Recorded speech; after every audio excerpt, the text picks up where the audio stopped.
Okay. Our mission. Helping Parents Heal is a nonprofit organization dedicated to assisting bereaved parents to become shining light parents by providing support and resources to aid in the healing process. We go a step beyond other groups by allowing the open discussion of spiritual experiences and evidence for the afterlife in a non dogmatic way. Affiliate groups welcome everyone, regardless of religious or non religious background. Attendance today at this meeting is voluntary, and we are here for the benefit of learning from and sharing with other parents whose child has passed away. It is understood that our discussions are intended to be confidential and not designed to replace traditional therapy or spiritual counseling. However, these Zoom meetings are helpful to parents all around the world, and they are posted on YouTube so that affiliate members who are not able to attend this meeting live can also watch. Helping Parents Heal offers a wide variety of speakers to allow parents to be informed about many possible ways to heal, to connect with their children, and to learn about the afterlife. The views expressed by our guests do not necessarily reflect those of Helping Parents Heal, and we ask that you take from their presentations whatever may benefit you personally. Welcome, everyone. And thank you, Julie, for being here tonight. Oh, my pleasure. Yes, thank you. And I want to, first of all, just let everyone know that Julie will be speaking, and then she's also going to be answering questions. So please be sure to put your questions in the chat box. And also, please be sure to put who you are, where you're from, if you're a caring listener, an affiliate leader, or board member, so that we can recognize you as well. And I'll go ahead and read Julie's bio. She's pretty amazing. Psychic and medical intuitive Julie Ryan can sense what medical conditions and illnesses a person has and facilitate energetic healings. She can communicate with spirits, both alive and dead. Julie can scan animals and access people's past lives.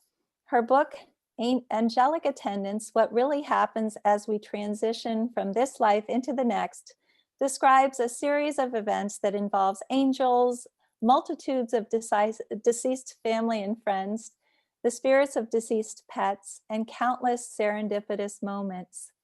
Julie's children's books, Angel Messages for Kids and Angel Messages for Dogs, are picture books that have angels answering kids' tough questions. Each week, Julie scans callers on Ask Julie Ryan on her podcast, which is heard by millions in over 100 countries throughout the world. Julie is a businesswoman, an inventor, an author, a podcaster, and a serial entrepreneur. Her surgical device inventions are sold globally, and she has founded 9 companies in 5 different industries. Julie's psychic and medical intuitive skills are learned. For more information, please go to our website, www.askjulieryan.com, as well as a lot of other information that I'll give you as in the chat box. But for now, please join me in welcoming Julie Ryan. We're so glad you're here. Thanks so much for having me. Hi, everybody. Welcome to all of you. And I even see some cats and dogs that have joined. So my next book is going to be Angel Messages for Cats. So, I don't want to leave cats out because there are lots of cat lovers out there in the world, I'm finding out. But Valerie, I'm laughing about your dog. That's hilarious. Having a little snack there. By the way, I forgot, Elizabeth, that Mark Pitstick was on last night. I am on his board for the Soul Phone project. So, yeah. That's wonderful. I'm sorry, I didn't realize that. Yeah, So I had it's not in your forgotten. bio, but No, it's not. But actually, I was on a conference call with him last night. oh, wonderful. So it must have been after the meeting, poor guy. I think it was before, Oh, probably. okay. Yeah, but he was singing to us and he was all dolled up and I was teasing him about it. Now I know why, that he was all dressed up. So as Elizabeth said, everybody, I'm a businesswoman and an entrepreneur. I've invented surgical devices that are sold throughout the world, some of which have been on the market for 30 years and have founded several companies. I'm a serial entrepreneur. So I laugh and I say, I'm not one of those psychics who's had 10 people chasing her since childhood, or if I did, I didn't know it, let alone what I would have done with that information. But rather, I learned how to do all this woo-woo stuff that I do. And now I get to talk to people all over the world every day. Most of the work that I do is medical, intuitive, and energy healing. And I'm like a human MRI. I can scan anybody anywhere in the world and see in my mind's eye broken bones, torn ligaments, viral infections, bacterial infections, whatever, and cancer, and then facilitate healings. And so it's spirit working through me and with me to facilitate healings. And I see it as an adjunct to what the work is that Western medicine does. And case in point, my husband had his second knee done 3 weeks ago. And he's healing so well that his surgeon keeps saying to me every time we see him, he keeps saying, can you go home with all my patients? I keep saying, no, I can't.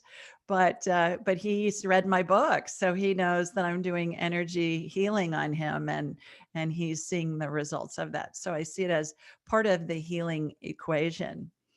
As a result of being interested in learning how to be a medical intuitive, about 30 years ago, I was given a book by a friend called Anatomy of the Spirit by Carolyn Mays, and read it. And she called herself a medical intuitive. And I had been in the medical business for years at that point, selling hospital supplies and designing devices and inventing devices, and then later manufacturing surgical devices. And I wanted to know more, but back then we didn't have the internet yet. So I did the old fashioned thing and I went to a bookstore to see what else I could find. And lo and behold, I found a book called Hands of Light by a former NASA physicist named Barbara Brennan, who parlayed very complex quantum physics principles into understandable language for the non-scientific mind. That would be me. And I read her book and I wanted to know more. And so I called her school, which at the time was on Long Island. And I said, do you have anybody in my area teaching this stuff? And sure enough, they did. And I studied with this woman for 6 years, and she's still a dear friend and a mentor to me. And now I teach people all over the world how to do all of the things that I do. And it's just a matter of connecting with spirit. And then once you connect with spirit, you can do anything you want with it. You can communicate with spirit telepathically. You can, whether a spirit's connected to a body or not, it doesn't matter. It's all just energy. And all of the medical things that I do, I have doctors that refer patients to me from all over the world, usually when they can't figure out what's going on. Talk to animals, as Elizabeth said, all of that. So one day I was with my mentor and teacher, Susan, and when she's doing a healing on me, I'm laying face up on a massage table with a blanket over me, and she's doing an energy healing on me. And when that happens, my deceased loved ones line the sides of the table that I'm laying on. And so it's my deceased parents, my grandparents, my deceased sister, other family and friends. And one day this spirit showed up, and she can see him and I can see him in my mind's eye. And it was a dead pope. It was the spirit of a pope. He had his whole pope outfit on. And I said to him, well, who are you? And he said, I'm Pope Clement. And I said, there was a Pope Clement? I never heard of a Pope Clement. And I went through 12 years of Catholic schools. So I figured if he'd been a Pope, I'd probably heard of him. So he said, yeah, I'm Clement. He said, I was number 6. I said, okay, how may I help you? We're kind of like, why are you here? And he said, you're supposed to teach the world what happens when somebody dies, because people are so afraid of it.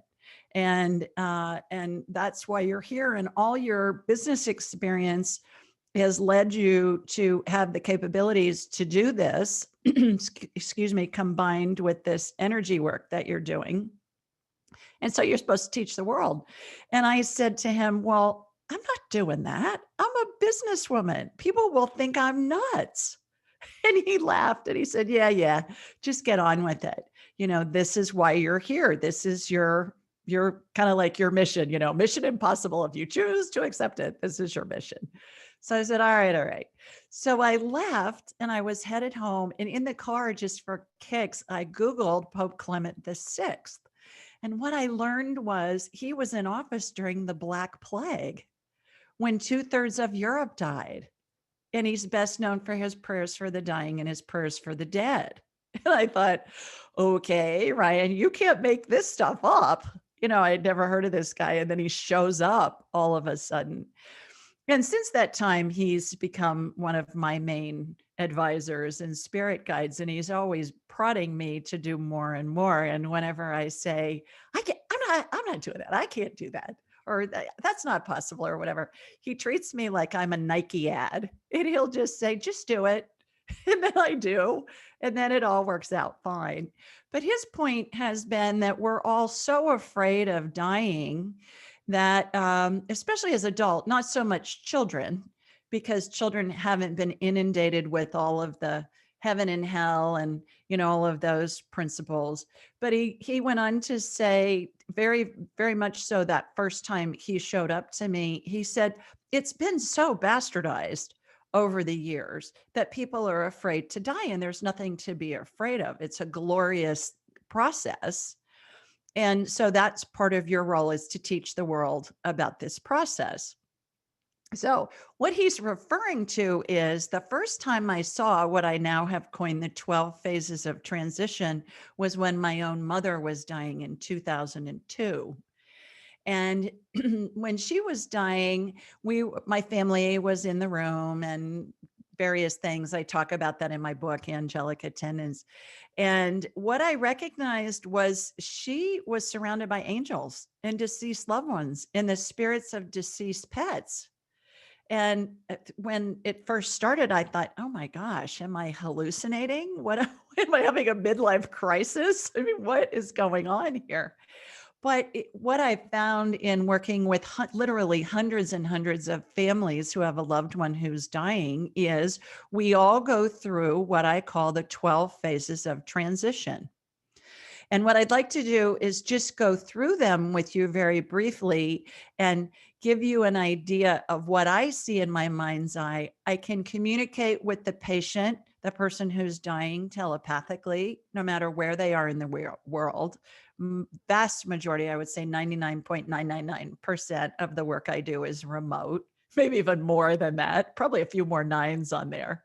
Just, family primarily that live in my house, I'll work with them. But what I found was there really is, like Pope Clement said, there's a glorious component to the equation that is such a heart-wrenching experience for most of us. And I haven't lost a child, and my heart goes out to all of you, because certainly I've gone through it with other loved ones, and I can't even imagine how excruciating it is to go through what you all have been through. So my hope this evening is to give you an idea of what transpires and to add that glorious component to the equation. So we're all spirits attached to a body having a human experience. And likewise, the spirit, when somebody dies, I'm sure several of you have either read or heard about near-death experiences, where people talk about going through the tunnel or they see light at the end of the tunnel.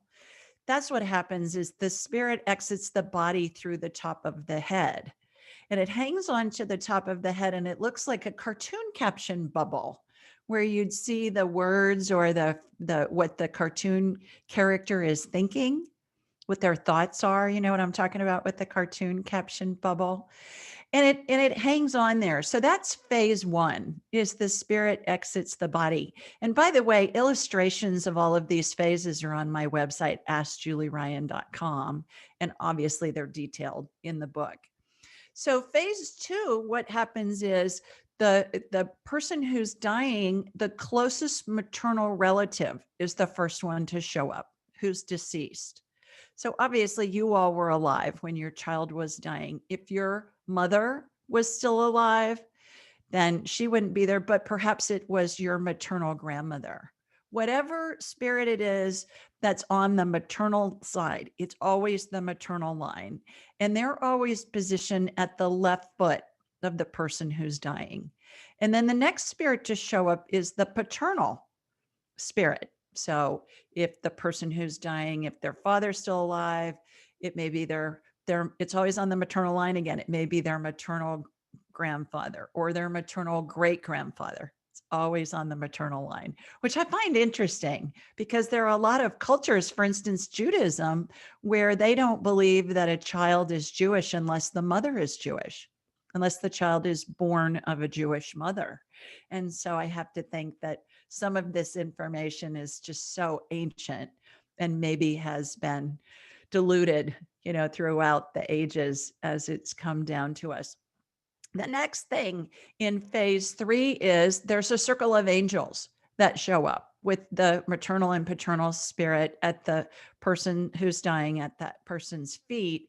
And this circle of angels shows up. And as the person approaches death, that circle of angels opens up into a horseshoe and eventually a straight line across the foot of the bed. For instance, if somebody's in a bed. Now, it's important to remember that time doesn't exist in the spirit world.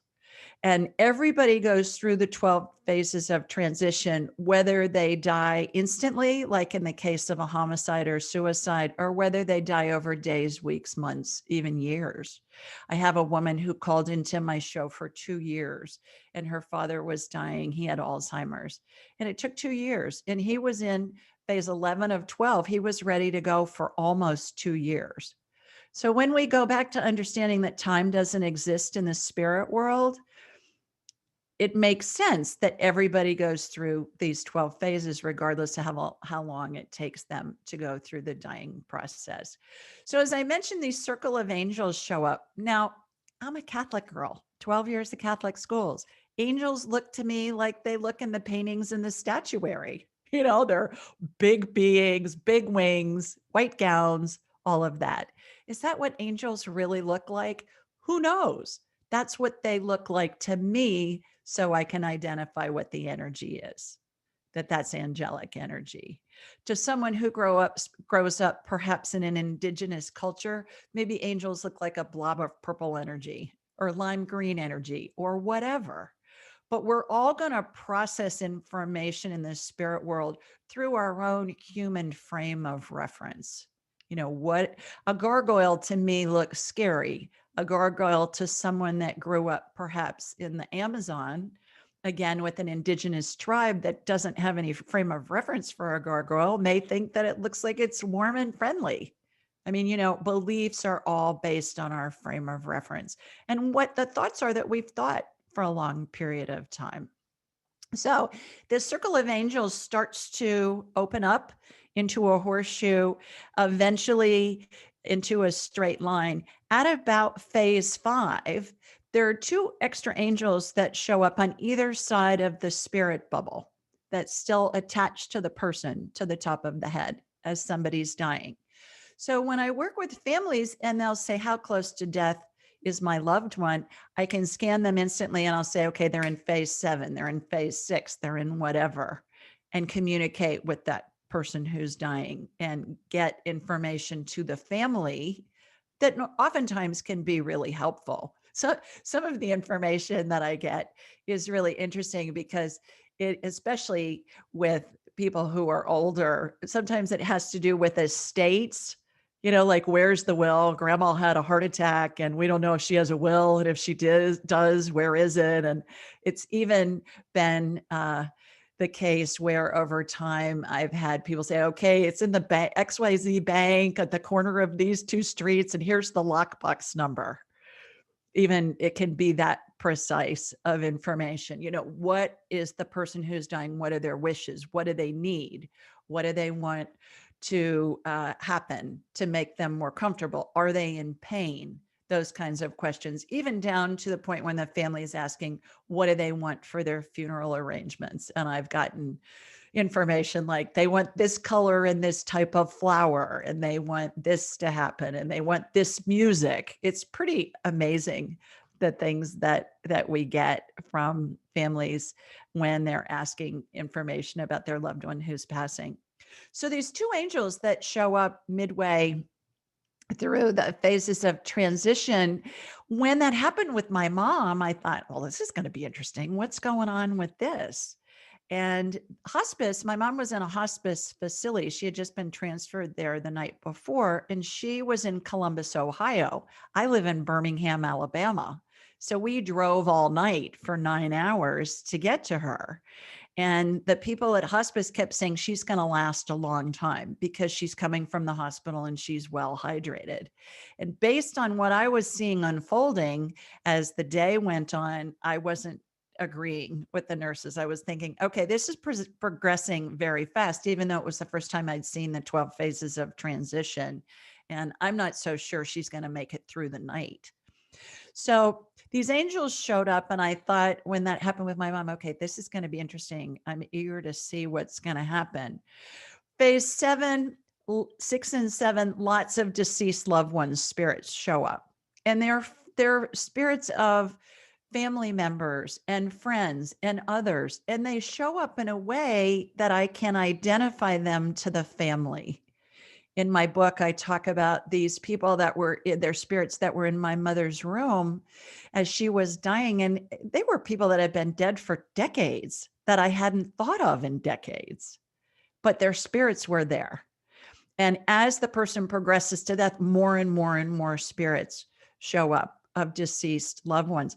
And then what happens is, as more and more spirits show up, they show up from multiple lifetimes. So I would see spirits in period dress, like I'd see spirits in Renaissance attire or in 1960s attire, like Twiggy outfits. I saw a woman in the room when my mom was dying with like white go-go boots on and a mini skirt and all of that. And I thought, this is wild. And then pets start showing up. And that was really amazing because dogs that we'd had as I was a kid growing up, their spirits were there. And I thought, oh my goodness, again, am I hallucinating? But they were there the whole time.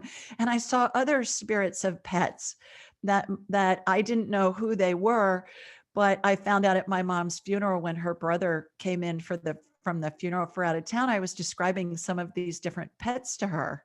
And he was saying, oh, yeah, that was Rowdy, our collie. That was so-and-so, our pet guinea pig. That was, our bunny named Thumper. And I just kept saying, okay. So that's what was happening. I saw it also with my mother, my grandmother, her mother, who had died 6 months before my mother died, was holding an infant spirit in her arms. And I was telling my dad and my sister and my brothers about it. And they knew I did some kind of woo-woo thing, but they didn't quite understand what I was doing, nor how helpful this information would be. So I said to my sister about it, and she said, well, is that Maureen? We'd had a cousin who died as a toddler. She drowned in her backyard pool. And I said, no, I see Maureen with Mima, my grandmother, and she has on a pink dress with puffy sleeves and smocking on the front of her dress, like little girl dresses have. And again, at my mother's funeral, I asked my Aunt Irene, her mother, I said, I always see Maureen in this dress. And she said, well, we buried her in that dress. It was yours, and your mother brought it for the funeral. Well, I was 3 when Maureen died. I didn't know that. That's the first I'd ever heard of it. So what happens is details like that come in for the family. And long about phase 9, those angels that are on either side of the spirit bubble, their wings start to move. And when I first saw it with my mom, it reminded me of a giant owl. Big wings, almost, if you've ever watched a documentary on owls, you can almost feel the drag that their wings create. And I thought, well, this is going to be interesting. As the night wore on, the angel's wings moving created a vortex above my mother's head with an upward pull. And I thought, God, I could feel the pull and I could see it created. And I thought, this reminds me of driving through a car wash when you're in the car and you stay in the car and if you get the end of the car wash and the dryer's on and it's sucking all the water off the top of your car. That's what it reminded me of. And I thought, okay, this is going to be interesting to see what happens. And that just kept getting bigger and stronger. Long story short, the doctors and the nurses kept saying, your mother's probably going to be alive for another couple of weeks. She died at 5 o'clock the next morning. So what I was watching transpire with the 12 phases of transition led me to believe that she wouldn't make it through the night. She did, but she died at 5 o'clock in the morning. And I was able to communicate with her the whole time. And at the end, when she departed, the angels on either side of her spirit bubble escorted her to heaven. And heaven, as I see it, is up and to the right, always. I always see people as I'm looking at them, and I can do instant replays, like with football games, I'll do an instant replay of a touchdown or something like that. I can do an instant replay. And then I watch the spirits escort the person to heaven. A couple of other quick points that I do a lot with families is not so much with children, but with older people, is oftentimes they're afraid to go. They're afraid to die because they're afraid what's going to happen when they die. And so I do this exercise called the walk to heaven, and it's a dress rehearsal of what's going to happen when they die. And we walk through the desert, we walk into the setting sun, we walk into a wormhole like astronomers talk about in outer space, and we're pulled. There's a gravitational pull that pulls us forward. Heaven, the pearly gates look like a big plasma wall to me. I've never seen stone gates. I've never seen St. Peter out in front of the heavenly wall with a clipboard saying, okay, you're allowed in, you're not. I've never seen that happen either. And so the plasma wall, we cross through it. And as soon as we get through it, their loved ones are waiting for them. And I call that the Welcome to Heaven Committee. And so are any of you old enough to remember the welcome wagon committee, the welcome wagon ladies in the neighborhoods? Oftentimes if somebody moved into a new neighborhood, they'd bring a basket of goodies and welcome you to the neighborhood. This is like the welcome to heaven committee. And the person who sees that their loved ones are waiting for them, it gives them hope and it reduces the fear. And then we go back, reattach their spirit to their body. And most of the time, they'll transition fairly quickly after that. And I do that when the person who's dying tells me, I'm afraid to go. I'm afraid of what's going to happen. So my point in all of this is all of your loved ones, all of our loved ones are surrounded by angels. They're surrounded by the spirits of deceased loved ones, by the spirits of deceased pets. And there's a welcoming committee. Once they get to heaven, they're escorted to heaven by angels. And there's a welcome to heaven committee right there waiting for them when they arrive. So I hope that gives you some peace and comfort in knowing that. And like I said, I've seen it countless times. Have you had Dr. Chris Kerr on the show, Elizabeth? No, we Or on haven't. the But I think that would oh, be a lot of fun. and yeah, Angelic Attendants is my book. So this is the spiritual side of the equation with the 12 phases of transition. Chris Kerr is a hospice director in Buffalo, New York, and he wrote a book called Death is But a Dream. And he did university-based research on 1,400 hospice patients who 88% of whom talk about that they see either visions or they see their deceased loved ones in dreams as they're approaching death. So it corroborates with university-based research everything I talk about in Angelic Attendants. And if you go on Ask Julie Ryan, either on YouTube or any of my podcast distribution networks, I believe it's episode 239, I had him on and we compared notes about, I say my book is the yin to his book's yang.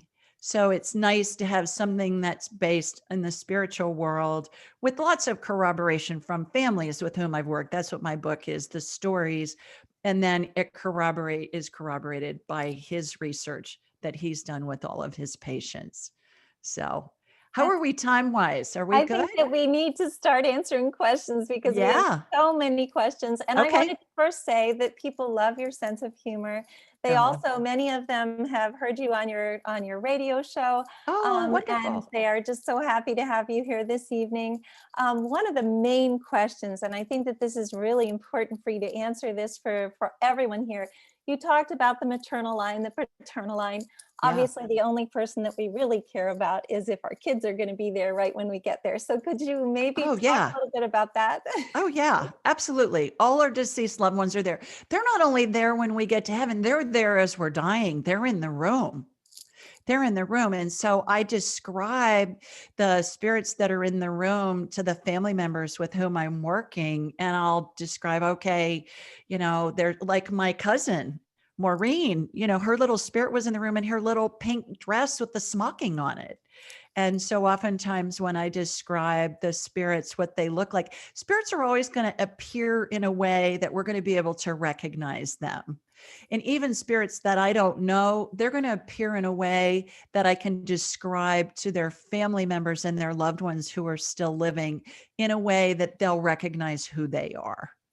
And So, yeah. people are also asking, and I would just like to first say, I'm sure I know what your answer is going to be. Is there any difference in terms of the people that you have waiting for you, or the way that you transition, if it's a suicide, if it's a sudden accident, or if you're in a hospital bed, the way that you were describing the 12 stages of passing? So could you maybe talk a little bit about that as Sure. well?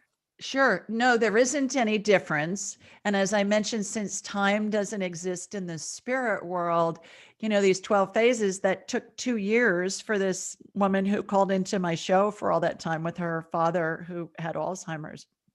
It can happen in an instant, in less than an instant. But everybody goes through the 12 phases of transition. That's The other, wonderful. another point too that I'd like to mention is when it comes down to the maternal line with adopted children, it's the maternal line of the mother that raises the child.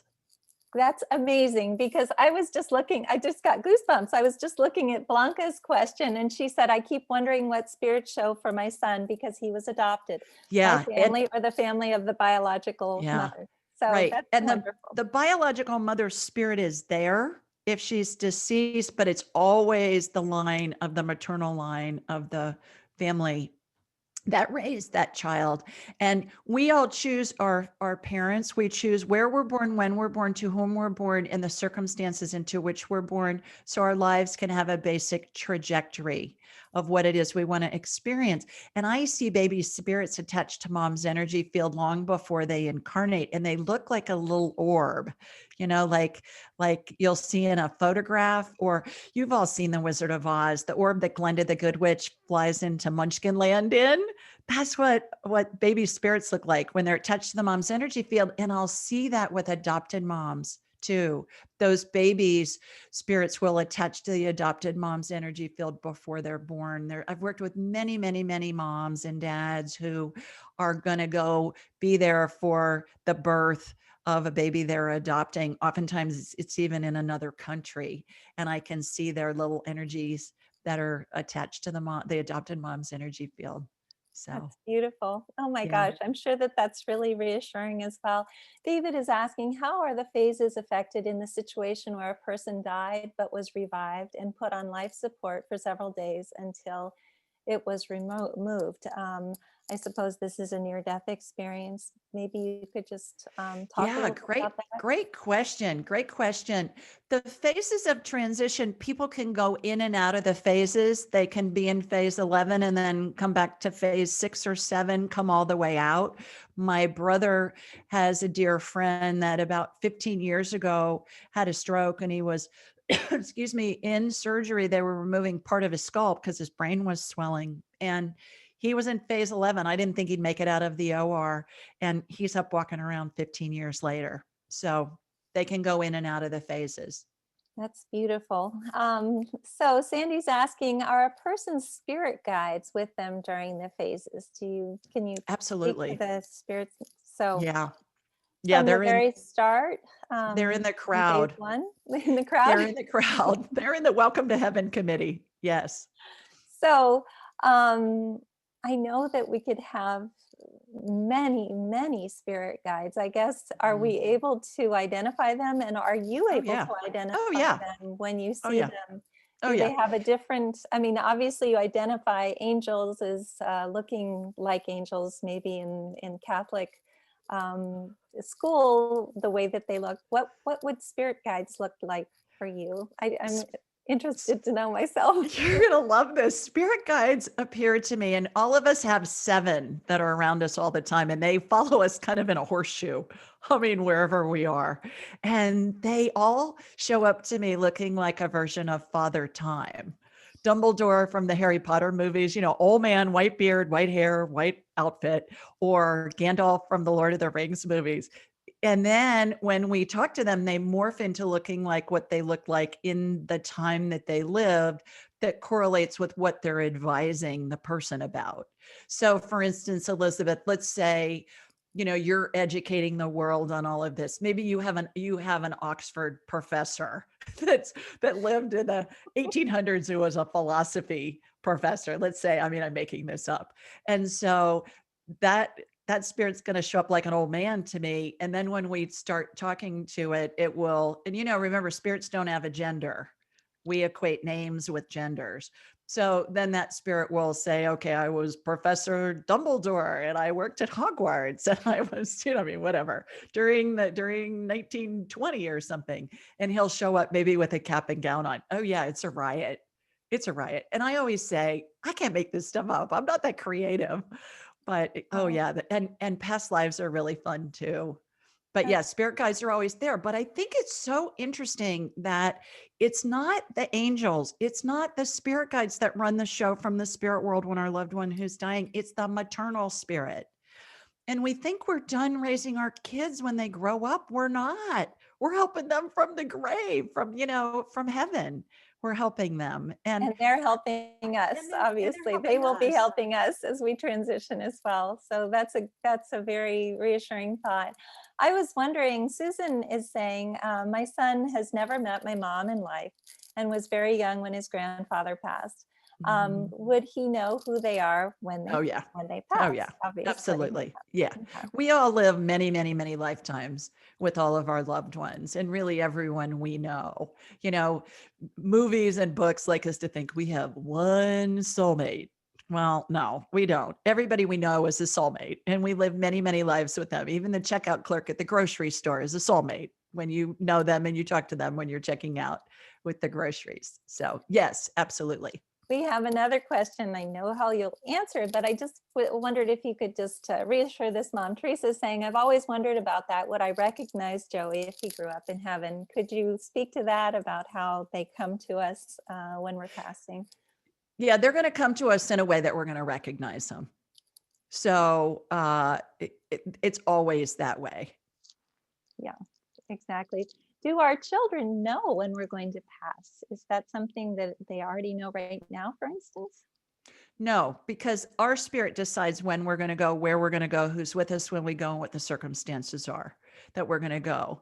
And you can talk to any funeral director anywhere in the world, and they'll have a bazillion stories about the family sat with grandma for 3 weeks, and Aunt Susie was on duty, and she got up to get a cup of coffee, and grandma slipped away while Aunt Susie was out of the room for 3 minutes. We all decide where, when, how, with whom. Good. And Joe is asking, and she asked it twice, so I'll ask you. I've been with people during their passing who told me that they didn't see anyone. Why would that be? Well, some people don't. A lot of it depends on their beliefs.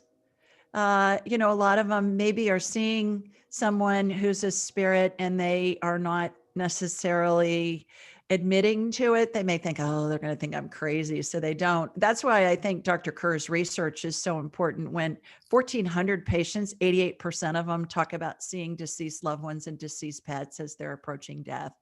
That's pretty conclusive information in my book. Could I ask you, this is a question that I have for you. Could you tell us how it came to be that you were interested in all of this, and what was the catalyst for you becoming psychic and learning all of this information? I know that for Suzanne Giesman, it was the passing of her stepdaughter. What was it in your life that made you study all of this and become so good at it?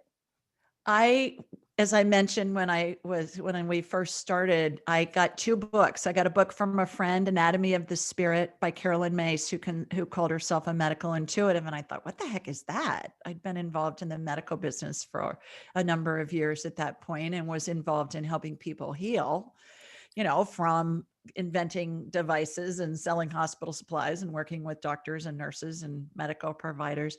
And then I went to the bookstore and I found the book by Barbara Brennan, who talked about healing. So once I enrolled in that class with my teacher, who was a student of Barbara Brennan's, all this information started coming in. So the thing that led me to it initially was medical stuff. I wanted to learn more So about this energy no healing. life No, life-changing moment that was just no.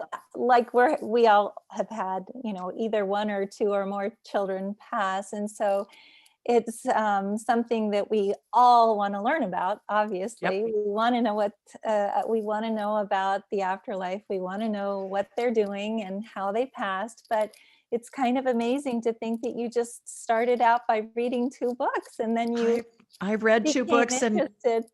now And I well, teach people all over the world how to do my buffet of psychicness, all this stuff. Once you tap into spirit, you can do all of this. And we all come in with the ability. It's just learning to develop and enhance it. And the only prerequisite for my class is you got to speak English, because I don't speak any other languages. well, Galen is asking if you would consider yourself a death doula. Is that also what you would call yourself, or No, no? no, Okay. no. So when you are helping people to transition, what kind of title would that be then? Just psychic or Medical, intuitive, and so psychic. Hmm. medical, intuitive, and psychic? Okay. Hmm. Okay. Well, good. And Yeah. so Can I say one thing about the 12 phases of transition also that I think is important? I believe people have been able to see this transition process since the beginning of time. Because again, you know, born and raised Catholic, 12 years of Catholic schools, at the end of every Roman Catholic funeral is a prayer called In Paradisum, which in Latin means into paradise. And it talks about your loved ones and the angels will greet you and lead you into paradise. And when I was writing Angelic Attendants, I researched where did that originate and found out that it started as a 5th century Gregorian chant. And perhaps it took till the 5th century till people were well educated enough that they could learn, that they could read and write. And certainly some of the most well-educated people back in the 5th century were men, and they were living in monasteries and synagogues. So I believe people have been able to see this since the beginning of time. And as we've become more well-educated and more proof-based, we've lost a lot of that. And so we're just resurrecting what we've known all along. that's fascinating. So I think that one of the big questions that we're getting now is mostly how people would go about learning from you. So you do give lessons about this. I would love to give people more information, but first I would really like for you to tell about your books that you are giving away. And I think that that's just so wonderful. If you could maybe tell a little bit about that for everyone on Sure, here, both the children's sure. books and your own book. Yeah, angelic attendants, what really happens as we transition from this life into the next, talks about the 12 phases of transition, has lots of stories in it about families with whom I'd worked, and also miraculous and serendipitous occurrences as that's happened. And it talks about my journey, how I learned how to do all of this stuff. And there's a chapter in there about what happens in the operating room, how spirits and deceased loved ones and angels are in the operating room even. And I tell stories about that. And then angel messages for kids. I have so many moms throughout the years. This is angel messages for kids and angel messages for dogs. And it's an angel messages series. And again, Pope Clement, advised me, you need to write this stuff for kids. And I'd had so many moms over the years say, can you please explain to me, let me show you, these illustrations are just darling. Can you please put something down that I can explain to my child what happens when somebody passes? How can I explain, okay, well, we're saying little Johnny's in heaven, and Johnny's brother, who's 4, saying, no, he's not. He's in that box over there asleep. How do you explain that to a child? How do you explain to a child that they can see spirits and communicate with spirit oftentimes? How do you explain to a child that they know information from a past life when the child can't even read yet? And the past life information can be corroborated with historic documents. So that's how that originated. And funny quick story about angel messages for kids. Pope Clement was on my rear end to get it out by Christmas of 2019. And I just kept saying, I can't get it done that fast. I can't get it done that fast. He's like, just do it. So I did. So it was published like on December 22nd or 23rd or something. I said, okay, I got it out by Christmas. And then I was being interviewed on a show in Australia. And the host said to me, this was in March. And the host said to me, well, now you know why Pope Clement was giving you such a hard time about getting it out. And I said, what do you mean? And she said, that's about the time COVID was starting. And the children around the world who are hearing about loved ones that are dying and they can't go to school because they're afraid that they're going to infect it and they may infect somebody and they may kill them and all of that. That's why he wanted that book out, not to sell them for Christmas, but because so the information could be out so parents could use it to help teach their kids about what happens when somebody passes, because they're hearing about it on the news and in adult conversation and things like that. I thought that was remarkable. That's wonderful. Well, I just want to say, following your description of the 12 phases, Carla says, Julie, thank you for sharing your gifts and experience with us all this evening. This confirms to me that my son Michael was actually seeing all our loved ones in the room as he was describing to us during the day he transitioned. He was getting upset that we couldn't see them as well, which is really beautiful that obviously she was experiencing the same thing. And so could you tell us how to access those books? And then also, are you going to be teaching any courses coming up? Because we have a lot more questions. Oh, Doris is saying book for Colton, which is true. That would be a wonderful book. Maria is saying, thanks, Julie. I read this book. It's great. Sorry, I had to leave early. So she already exited, but anyway, so are you going to be teaching any online courses about? I do. Yes. And 2 quick things. Number 1, you can talk to your loved ones at any point, anytime. Our heads are big satellite dishes. You think of them, it connects you to them because every spirit has their own frequency. And it's a frequency like a radio station or a TV station, like direct TV. So you ask them a question in your head or aloud or make a statement. They're going to answer you within a second. It's going to come in like a thought in your head.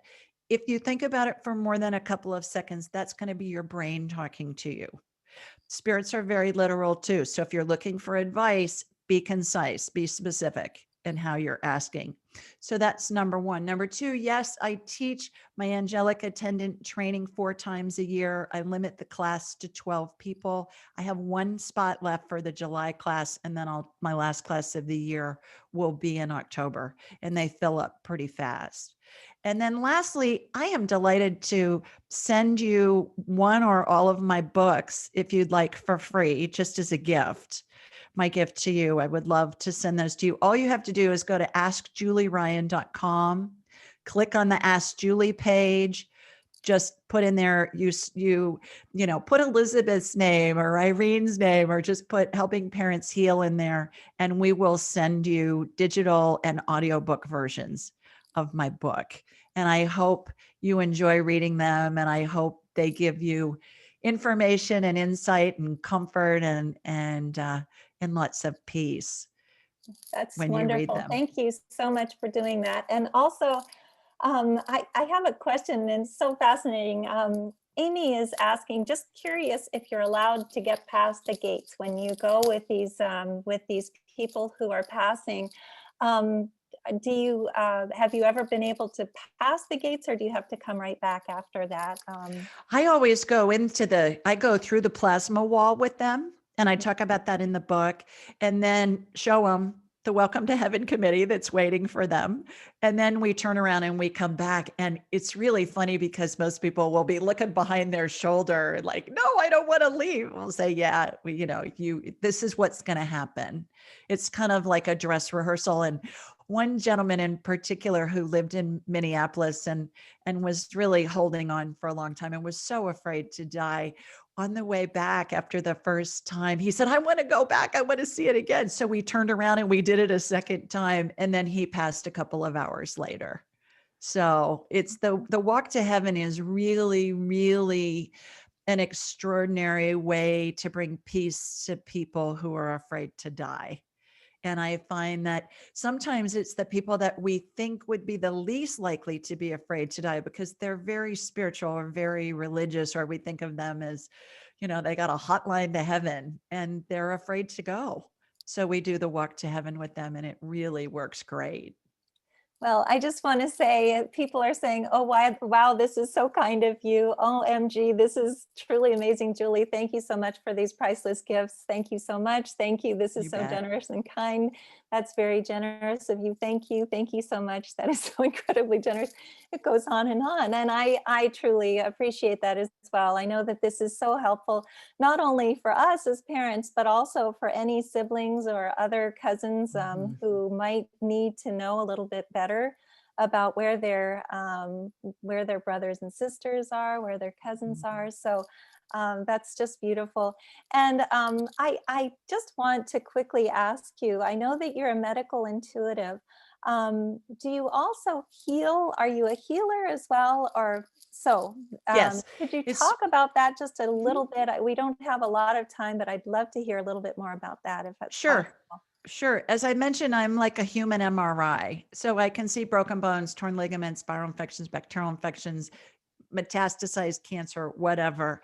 And it's spirit that works through me and with me. And nobody heals us. There's not a doctor or a healer or a medical provider on the planet that can heal us. We heal ourselves. So I consider myself to be kind of like a tugboat captain, and you're the ship. I pick you up at port and I steer you into port, or I pick you up at the port of New Orleans and I steer you up the Mississippi River to get to the Great Lakes. And so my spirit is helping your spirit by guiding it to help your spirit heal your own body. And when I watch healings, what happens is something will be identified. Immediately thereafter, there will be some type of energetic healing that will begin. That can take the form of something getting added, something getting removed.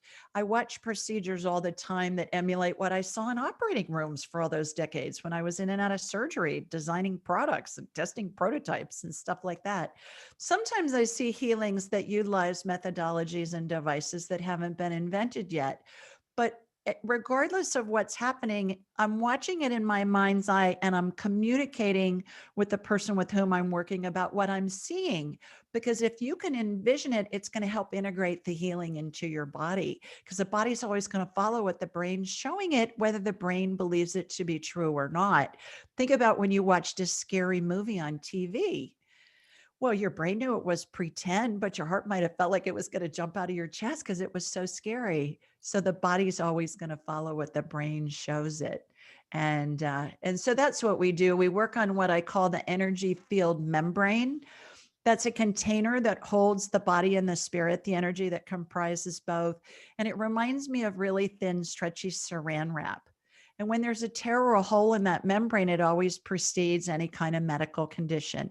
And it's caused by an emotional event, either in this lifetime or a past lifetime. So I go into that tear or hole and I'm shown a scene. I'll be given the year, what happened.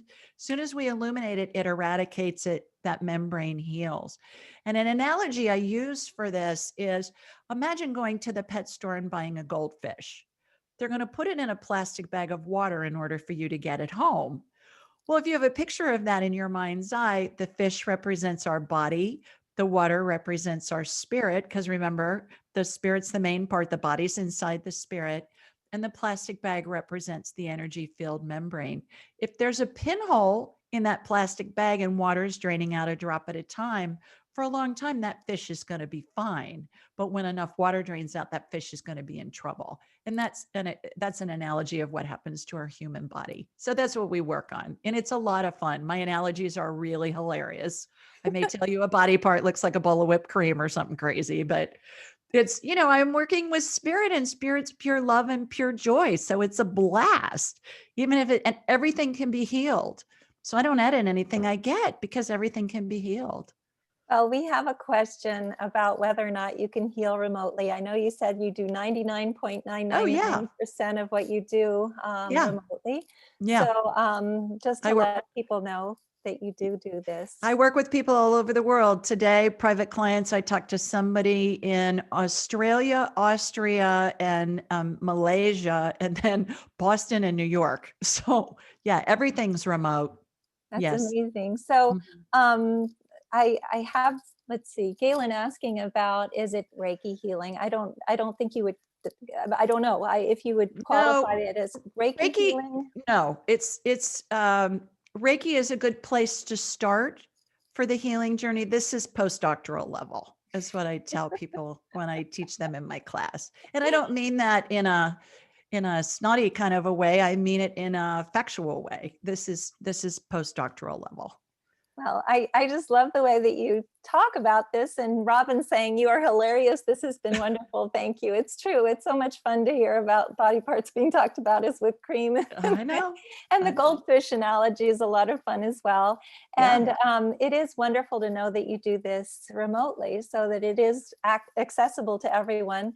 That one space out of the 12 that you have that's still available in July, I doubt that it's going to be available for much longer, but I see that people are already looking at your website, which is wonderful. So we truly appreciate you coming. Maybe if you would think that you'd like to join us again, we could have you back, because we do have a lot of questions that weren't answered, but we just ran out of time. So well, call into my show on a Thursday night. I do it every Thursday night. It's 2 hours. It's a syndicated radio show. Call in and ask Julie Ryan. People ask questions from all parts of the world about all kinds of topics. I can scan you and do a healing on the show.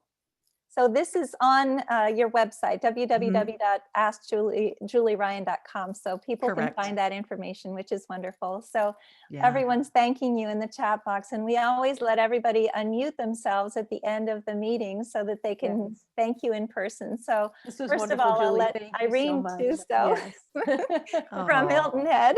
Yeah. And then after that, we'll just let everybody else say thank you and goodbye. And thanks so much for joining us. It was really wonderful to speak to you. I truly appreciate it. Thanks for the kindness about the books, and have a wonderful evening, everyone.